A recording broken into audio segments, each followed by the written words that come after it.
Hello, and welcome back to Story Time with Eric Zimmer. We have a real treat for you tonight. This time, we've got another classic by Roald Dahl. George's Marvelous Medicine. And Roald Dahl really had high respect for doctors, especially for those who pioneered new treatments, which is why he dedicated this book to doctors everywhere. The story is about a young boy named George Cranky who is alone with his horrible, grisly old grunion of a grandma. As a way to get back at her for her harsh treatment of him, George gives her a taste of her own medicine. Literally. Now, before I begin, I must warn you. Do not, under any circumstances, try to create George's Marvelous Medicine real life. It can be very dangerous. So tonight, we're going to read the first 4 chapters of the book. You ready? Alright, let's begin. Chapter 1. Grandma. "I'm going shopping in the village," George's mother said to George on Saturday morning, "so be a good boy and don't get into mischief." This was a silly thing to say to a small boy at any time. It immediately made him wonder what sort of mischief he might get into. "And don't forget to give Grandma her medicine at 11 o'clock, the mother said. Then out she went, closing the back door behind her. Grandma, who was dozing in her chair by the window, opened one wicked little eye and said, "Now you heard what your mother said, George. Don't forget my medicine." "No, Grandma," George said. "And just try to behave yourself for once while she's away." "Yes, Grandma," George said. George was bored to tears. He didn't have a brother or a sister. His father was a farmer, and the farm they lived on was miles away from anywhere, so there were never any children to play with. He was tired of staring at pigs and hens and cows and sheep. Who can blame him? He was especially tired of having to live in the same house as that grisly old grunion of a grandma. Looking after her all by himself was hardly the most exciting way to spend a Saturday morning. "You can make me a nice cup of tea for a start," Grandma said to George. "That'll keep you out of mischief for a few minutes." "Yes, Grandma," George said.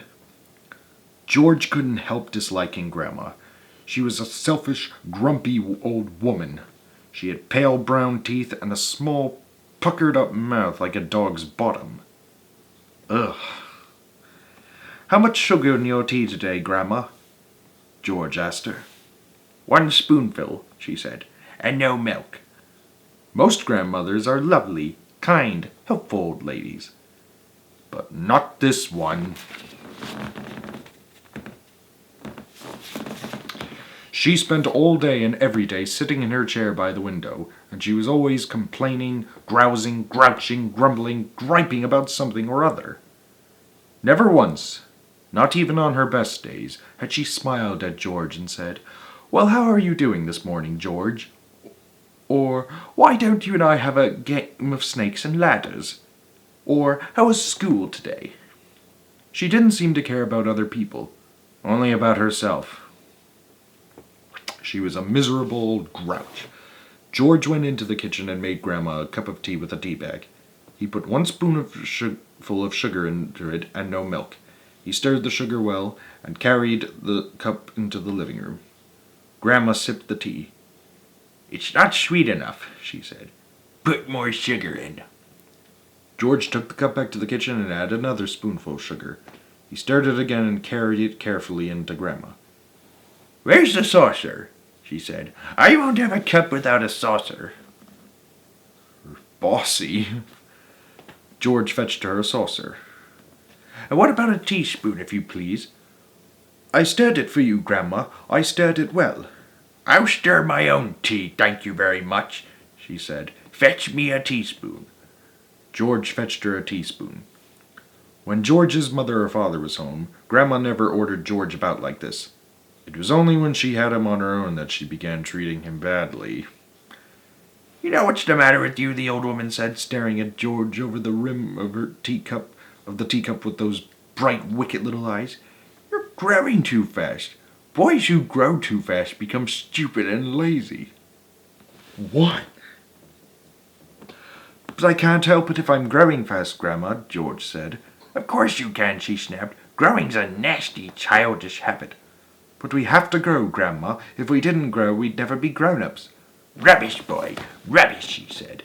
"Look at me. Am I growing? Certainly not." "But you did once, Grandma." "Only very little," the old woman answered. "I gave up growing when I was extremely small, along with the other nasty childish habits like laziness and disobedience and greed and sloppiness and untidiness and stupidity. You haven't given up any of those things, have you?" "I'm still only a little boy, Grandma." "You're 8 years old," she snorted. "That's old enough to know better. If you don't stop doing it growing soon, it'll be too late." "Too late for what, Grandma?" "It's ridiculous," she went on. "You're nearly as tall as me already." George took a good look at Grandma. She certainly was a very tiny person. Her legs were so short she had to have a footstool to put her feet on, and her head only came halfway up the back of the armchair. Sorry. "Daddy says it's fine for a man to be tall," George said. "Don't listen to your daddy," Grandma said. "Listen to me." "But how do I stop myself growing?" George asked her. "Eat less chocolate," Grandma said. Does chocolate make you grow?" "It makes you grow the wrong way," she snapped. "Up instead of down." Oh, brother. Grandma sipped some tea, but never took her eyes from the little boy who stood before her. "Never grow up," she said. Then he should go to Neverland. "Always down." "Yes, Grandma." "And stop eating chocolate. Eat cabbage instead." "Cabbage? Oh no, I don't like cabbage," George said. "It's not what you like or what you don't like," Grandma snapped. "It's what's good for you that counts. From now on you must eat cabbage 3 times a day. Mountains of cabbage. And if it's got caterpillars in it, so much the better." Caterpillars? Oh, God. "Ouch," George said. "Caterpillars give you brains," the old woman said. "Mummy washes them down the sink," George said. "Mummy's as stupid as you are," Grandma said. "What?"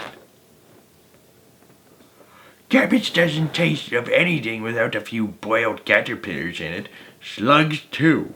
"Not slugs!" George cried out. "I couldn't eat slugs." "Whenever I see a live slug on a piece of lettuce," Grandma said, "I gobble it up quick before it crawls away. Delicious." She squeezed her lips together tight so that her mouth became a tiny wrinkled hole. "Delicious," she said again. "Worms and slugs and beetly bugs. You don't know what's good for you." Huh. It's obvious that this woman doesn't know what's good for her. "You're joking, Grandma." "I never joke," she said. "Perhaps beetles are perhaps the best of the all. They go crunch." "Grandma, that's beastly." The old hag grinned, showing those pale brown teeth. "Sometimes, if you're lucky," she said, "you get a beetle inside the stem of a stick of celery. That's what I like." "Grandma, how could you?" "You find all sorts of nice things in sticks of raw celery," the old woman went on. "Sometimes it's earwigs." "I don't want to hear about it," cried George. "A big fat earwig is very tasty," Grandma said, licking her lips. "But you've got to be very quick, my dear. When you put one of those in your mouth, it has a pair of sharp nippers on its back end, and if it grabs your tongue with those, it never lets go. So you've got to bite the earwig first. Chop, chop, before it bites you." George started edging towards the door. He wanted to get as far away as possible from this filthy old woman. Who can blame him? You're trying to get away from me, aren't you? She said, pointing a finger straight at George's face. You're trying to get away from Grandma. Little George sat by the door, staring at the old hag in the chair. She stared back at him. Could it be, George wondered, that she was a witch? He had always thought witches were only in fairy tales, but now he was not so sure. Come closer to me, little boy, she said, beckoning to him with a horny finger. Come closer to me, and I will tell you secrets. George didn't move. Grandma didn't move either. I know a great many secrets, she said, and suddenly she smiled. It was a thin, icy smile, the kind a snake might make just before it bites you. Come over here to Grandma and she'll whisper secrets to you. George took a step backward, edging closer to the door. You mustn't be frightened of your old Grandma, she said, smiling that icy smile. George took another step backward. Now I'm starting to get creeped out. Some of us, she said, and all at once she was leaning forward in her chair and whispering in a throaty sort of voice George had never heard her use before. Some of us, she said, have magic powers that can twist the creatures of this earth into wondrous shapes. A tingle of electricity flashed down the length of George's spine. He began to feel frightened. Again, who can blame him? Some of us, the old woman went on, have fire on our tongues and sparks in our bellies and wizardry in the tips of our fingers. Some of us know secrets that would make your hair stand straight up on end and your eyes pop out of their sockets. George wanted to run away, but his feet seemed stuck to the floor. We know how to make your nails drop off and teeth grow out of your fingers instead. George began to tremble. It was her face that frightened him most of all. The frosty smile, the brilliant unblinking eyes. We know how to have you wake up in the morning with a long tail coming out from behind you. Grandma, he cried out, stop! We know secrets, my dear, about dark places where dark things live and squirm and slither all over each other. George made a dive for the door. It doesn't matter how far you run, he heard her say. You won't ever get away. George ran into the kitchen, slamming the door behind him. Chapter 2. The Marvelous Plan. George sat himself down at the table in the kitchen. He was shaking a little. Oh, he hated Grandma. He really hated that horrid old witchy woman. So do I. And all of a sudden he had a tremendous urge to do something about her. Something whopping. Something absolutely terrific. A real shocker. A sort of explosion. He wanted to blow away the witchy smell that hung about her in the next room. He may have been only 8 years old, but he was a brave little boy. He was ready to take this old woman on. I'm not going to be frightened by her, he said softly to himself. But he was frightened, and that's why he wanted suddenly to explode her away. Well, not quite away, but he did want to shake the old woman up a bit. Very well then, what should it be? This whopping, terrific, exploding shocker for Grandma. He would have liked to put a firecracker under her chair, but he didn't have one. He would have liked to put a long green snake down the back of her dress, but he didn't have a long green snake. He would have liked to put 6 big black rats in the room with her and lock the door. But he didn't have 6 big black rats. As George sat there pondering this interesting problem, his eye fell upon the bottle of Grandma's brown medicine standing on the sideboard. Rotten stuff it seemed to be. 4 times a day, a large spoonful of it was shoveled into her mouth. And it didn't do her the slightest bit of good. She was always just as horrid after she had it as she'd been before. The whole point of medicine, surely, was to make a person better. If it didn't do that, then it was quite useless. So ho! thought George suddenly. Aha! Oh-ho! I know exactly what I'll do. I shall make her new medicine. One that is so strong and so fierce and so fantastic that it will either cure her completely or blow off the top of her head. I'll make her a magic medicine, a medicine no doctor in the world has ever made before." George looked at the kitchen clock. It said 10:05. There was nearly an hour left before Grandma's next dose was due at 11. "Here we go, then," cried George, jumping up from the table. "A magic medicine it'll be. So give me a bug and a jumping flea. Give me 2 snails and lizards 3, and a slimy squiggler from the sea, and the poisonous sting of a bumblebee, and the juice from the fruit of a jujube tree, and the powdered bone of a wombat's knee, and 100 other things as well, each with a rather nasty smell. I'll stir them up, I'll boil them long, a mixture tough, a mixture strong, and then hi-ho, and down it goes. A nice big spoonful, hold your nose. Just gulp it down and have no fear. How do you like it, Granny dear? Will she go pop? Will she go explode? Will she go flying down the road? Will she go poof in a puff of smoke? Start fizzing like a can of Coke? Who knows? Not I. Let's wait and see. I'm glad it's neither you nor me. Oh, Grandma, if you only knew what I have got in store for you." Chapter 3. George begins to make the medicine.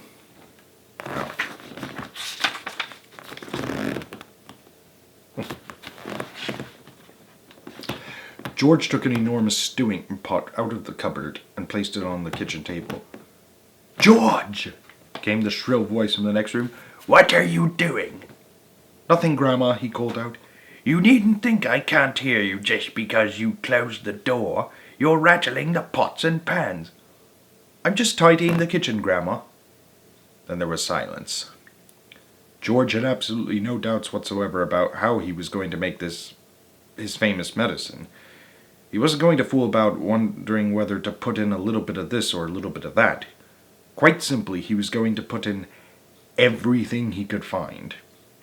There'd be no messing about, no hesitating, no wondering whether a particular thing would knock the old girl sideways or not. The rule would be this: whatever he saw, if it was runny, or powdery, or gooey, in it went. Nobody had ever made a medicine like that before. If it didn't actually cure Grandma, then it would, anyway, cause some exciting results. It would be worth watching. George decided to work his way around the various rooms one at a time and see what they had to offer. He would go first to the bathroom. There are always lots of funny things in a bathroom. So upstairs he went, carrying the enormous 2-handled pot before him. In the bathroom he gazed longingly at the famous and dreaded medicine cupboard. But he didn't go near it. It was the only thing in the entire house he was forbidden to touch. He had made solemn promises to his parents about this, and he wasn't going to break them. Well, that's good. There were things in there, they had told him, that could actually kill a person. Well, they're not wrong. And although he was out to give Grandma a pretty fiery mouthful, he didn't really want a dead body on his hands. Neither do we. George put the stew pot on the floor and went to work.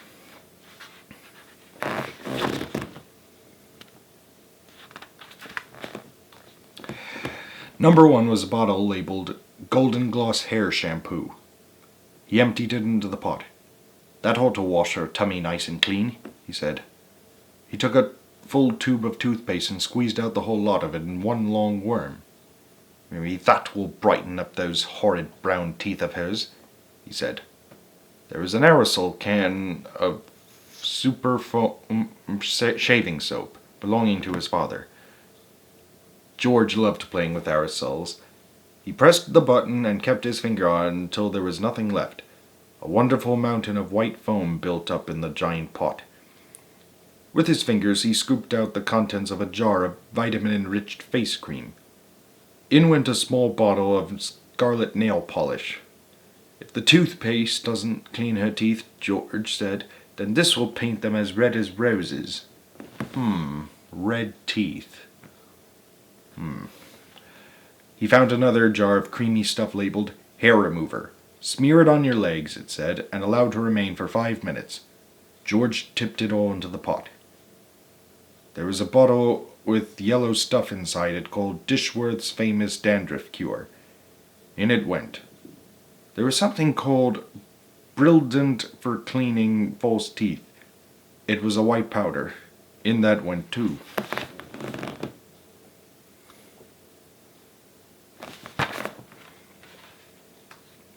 He found another aerosol can. Never more ponging deodorant spray. Guaranteed, it said, to keep away unpleasant body smells for a whole day. She could use plenty of that, George said as he sprayed the entire canful into the stewing pot. Liquid paraffin, the next one was called. It was a big bottle. He hadn't the faintest idea what it did to you, but he poured it in anyway. That, he thought, looking around him, was about all from the bathroom. On his mother's dressing table in the bedroom, George found yet another lovely aerosol can. It was called Helga's Hair Set. Hold 12 inches away from the hair and spray lightly. He squirted the whole lot into the pot. He did enjoy squirting these aerosols. I'm sure he did. There was a bottle of perfume called Flowers of Turnips. It smelled of old cheese. Ugh. In it went. And in too went a large round box of powder that was called Pink Plaster.